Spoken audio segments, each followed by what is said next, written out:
Hardcore WoW has a very wide array of players that you will find throughout your journey to max level.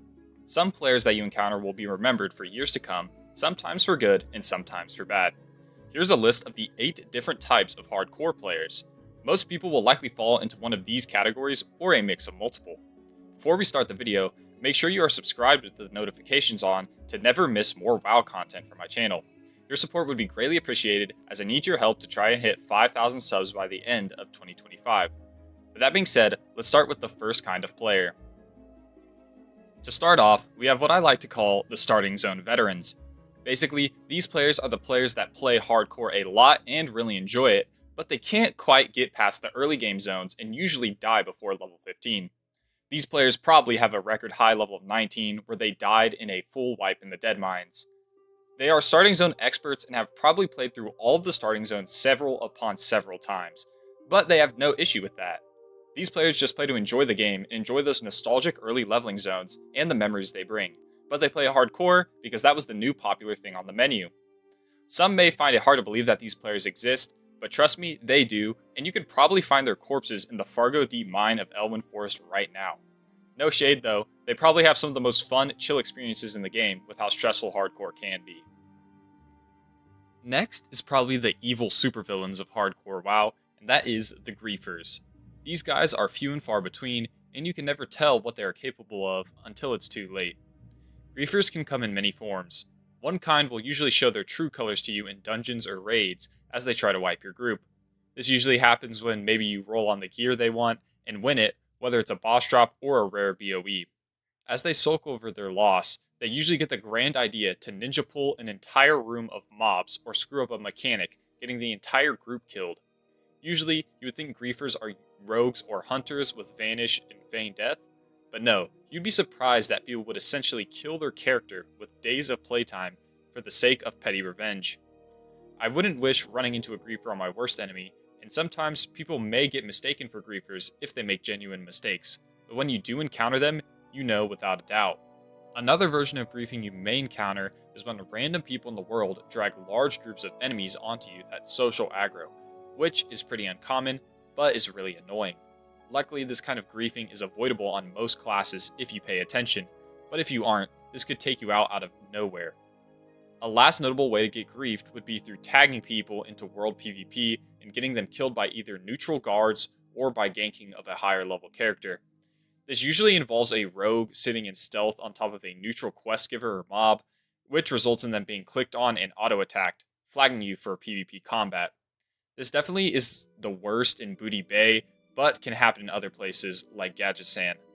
Luckily, Blizzard has cracked down on griefing a lot, so oftentimes you don't find very many of these players, if at all. In a similar vein, but a bit different, we have a notorious group in the hardcore community, and that is roaches. Every veteran hardcore player has met a roach at least once, and these players will, without fail, run and abandon the group at the first sign of trouble or a wipe. Roaches often could save the group if they stayed and helped, but their fear of losing hours of their precious time overrides all. But to be honest, sometimes I don't blame them. Imagine you're a blue-collar worker, single father, 4 kids, 60-hour work week, and you only have a few hours on a Saturday night to play your childhood game. If I was about to lose my character with 5 days of playtime in that situation that took me months to level, I would roach too, to be honest.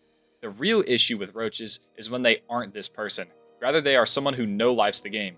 If you have multiple hours a day to play WoW, chances are you risking your character to save the lives of your group is always the right call, even if it's risky. The only excuse is literally if the situation is unsavable, but that is few and far between.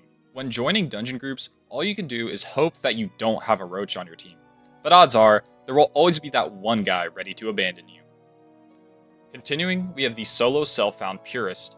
Odds are, these players play the original hardcore WoW add-on, as well as Diablo or Path of Exile hardcore, all of which have solo self-found playstyles, where there is essentially no interaction with other players as part of the rules.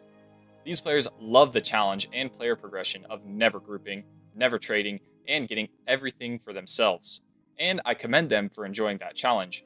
There is no level 1 fiery weapon for these players, no full 16-slot bags, no blue BOEs off the auction house, as that takes away from the core hardcore experience.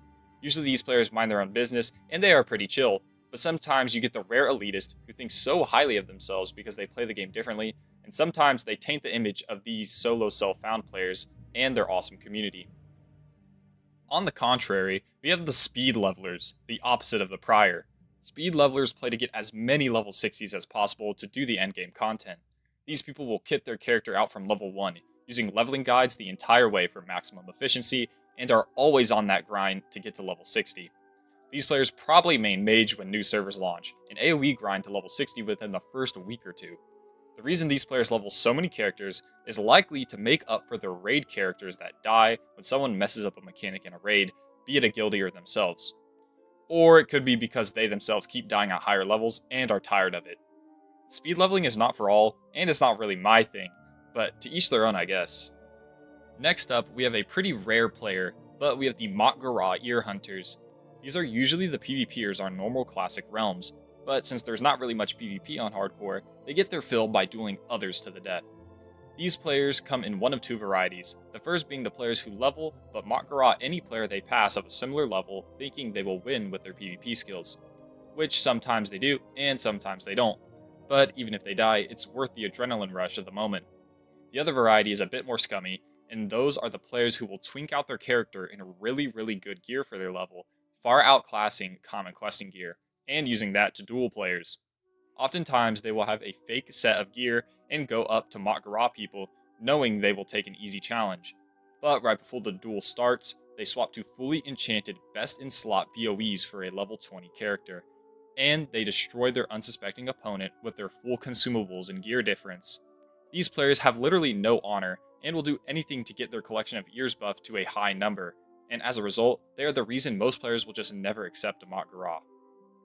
Continuing, we have a group of hardcore players that are only seasonal and come in droves like a swarm of locusts every few years, and that is the Only Fangs viewers.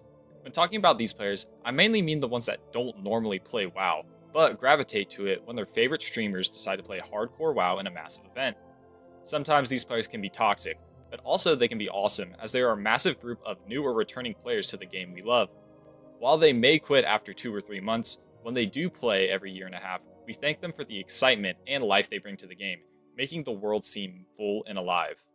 WoW is such an old game, so having new players attracted to it really revitalizes the community, even if there are a few bad eggs in the mix.